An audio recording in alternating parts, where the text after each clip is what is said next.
सुप्रभात मंडळी. मी नीलिमा पटवर्धन आणि आपण सध्या वाचत आहोत कथा मनातल्या जनातल्या हे विद्याताई पेठे यांनी लिहिलेलं पुस्तक. आजची जी गोष्ट आहे त्याचं नाव आहे सत्वपरीक्षा. तर सुरू करते. छाया निवासमध्ये राहायला येऊन आम्हाला नुकतंच वर्ष झालं होतं, पण तिथल्या रहिवाशांनी आम्हाला आपल्यात कधीच सामावून घेतलं होतं. लग्नानंतर मी इथे राहायला आले. हे ऑफिसला गेले की मी एकटीच असायचे. मोकळा वेळ भरपूर मिळायचा, पण मला एकटेपणा कधीच जाणवला नाही. शेजारच्या जोशांची 2 बछडी अधूनमधून घरी येऊन किलबिलाट करायची. पलीकडच्या विंगमधल्या अमिताशी कॉलेजबद्दलच्या गप्पा चालायच्या. वरच्या मजल्यावरच्या उषा मावशींची आणि माझी गाण्यांच्या कॅसेटची देवाणघेवाण व्हायची, पण माझ्या मनाला ओढ लागायची ती समोरच्या विंगमधल्या बर्वे आजींची. त्यांच्याशी बोललं की कसं शांत शांत वाटायचं. बर्वे आजी 60च्या जवळ पोचलेल्या होत्या. भुऱ्या केसांचा आंबाडा, जरासं स्थूल शरीर, सगळे दात पडलेले. कवळीचं आणि त्यांचं जमलं नाही म्हणून ती लावलीच नाही. नऊवारी पातळ, हातात काचेच्या बांगड्या, गळ्यात सोन्यात गाठवलेलं मंगळसूत्र, कपाळावर मोठं ठसठशीत कुंकू, चेहऱ्यावर सदैव समाधानी हास्य. आजींचा सर्वात मोठा गुण म्हणजे त्यांचा प्रेमळपणा. सोसायटीतल्या साऱ्या माणसांवर त्यांची खूप माया. त्यात आपपर भाव नव्हता. कोणाला खोकल्याचं चाटण करून दे, कोणाला सर्दीवर काढा, तर कोणाच्या सुजलेल्या पायावर आंबे हळदीचा लेप लाव, असं त्यांचं समाजकार्य चालू असायचं. त्या नेहमी घरात असत म्हणून सोसायटीतल्या अनेकांच्या घराच्या किल्ल्या त्यांच्या दाराच्या मागच्या भिंतीवर टांगलेल्या असत. रोज संध्याकाळी खाली पाण्याच्या टाकीवर महिला मंडळ भरत असे. नोकरी न करणाऱ्या गृहिणी तिथे गप्पा मारायला जमत आणि नोकरी करणाऱ्याही जाता येता 5 मिनटं का होईना पण टेकत असत. नवनवीन खाद्यपदार्थांची चर्चा चालायची. बर्वे आजीही आमच्यात सहभागी व्हायच्या आणि वेगवेगळ्या पाककृती सांगायच्या. बर्वे आजोबा चांगले वेदशास्त्र संपन्न पंडित होते, पण सध्या तरी सत्यनारायण पूजा, लग्न, मुंज इत्यादी समारंभाचं पौरोहित्य करून संसार चालवित होते. एका मुलीचं लग्न झालं होतं. मोठा मुलगा धनंजय बँगलोरला नोकरीला लागला होता आणि धाकटा यशवंता डिप्लोमा घेऊन त्याच्या आधीच नोकरीला लागला होता. एकूण काय, आजींचं सुखाचे दिवस सुरू झाले होते. यशवंताने आपल्याच ऑफिसमधल्या मुलीशी लग्न जमवल्याची आनंदाची बातमी एक दिवस आजींनी आम्हाला सगळ्यांना सांगितली आणि धनंजयसाठीही वधू संशोधन सुरू असल्याचं सूचित केलं.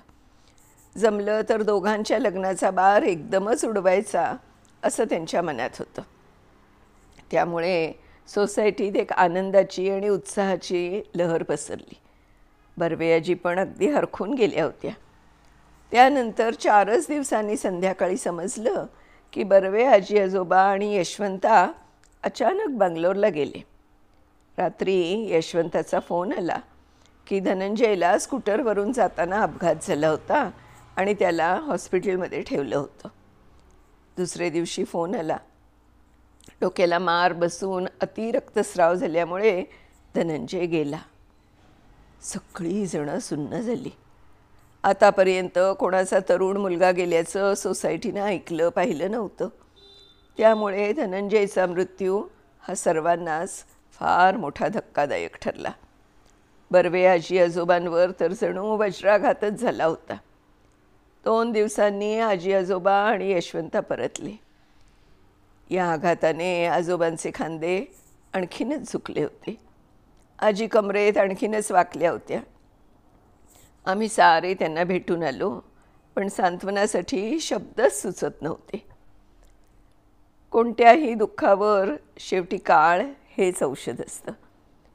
त्यात मेधाच्या म्हणजे यशवंताच्या भावी वधूच्या वडिलांचा निरोप आला की लग्न 2-3 महिन्यात झालं तर बरं, कारण नंतर कंपनीतर्फे ते वर्षभरासाठी परदेशी जाणार होते. मग आजींनीच पुढाकार घेतला. आपलं दुःख मनात खोलवर ठेवलं. मेधाच्या वडिलांना बोलावलं. जुजबी बोलणी झाली आणि यशवंताच्या लग्नाची तारीख ठरली. हॉल ठरला. साड्या दागदागिने यांची खरेदी झाली. घराला रंगरंगोटी झाली. सगळ्यात पुढाकार आजींचा. वरवर हसून त्या सर्व साजरं करत होत्या. मनातल्या दुःखामुळे कोणाच्या आनंदावर विरजण घालू इच्छित नव्हत्या. ठरल्याप्रमाणे यशवंताचं लग्न पार पडलं. सत्यनारायण झाला.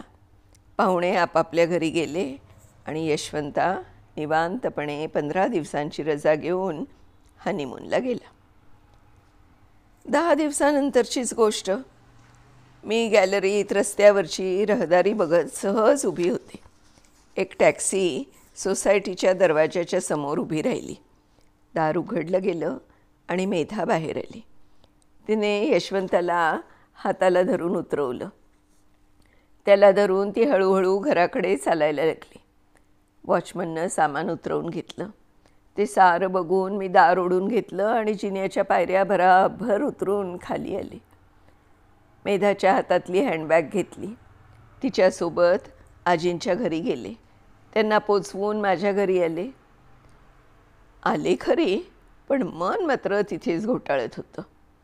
काय झालं हे ताबडतोब विचारणं गैर वाटलं म्हणून विचारलं नव्हतं, पण ते कळावं असं मनोमन वाटत मात्र होतं. मंडळी, आता त्याला काय झालं आहे आणि आता काय पुढे होणार आहे या गोष्टीत ते आपण उद्या बघणार आहोत. तोपर्यंत मी निलिमा पटवर्धन आपली रजा घेते. उद्या या गोष्टीचा पुढचा भागासकट पुन्हा भेटणार आहोत. तोपर्यंत नमस्कार.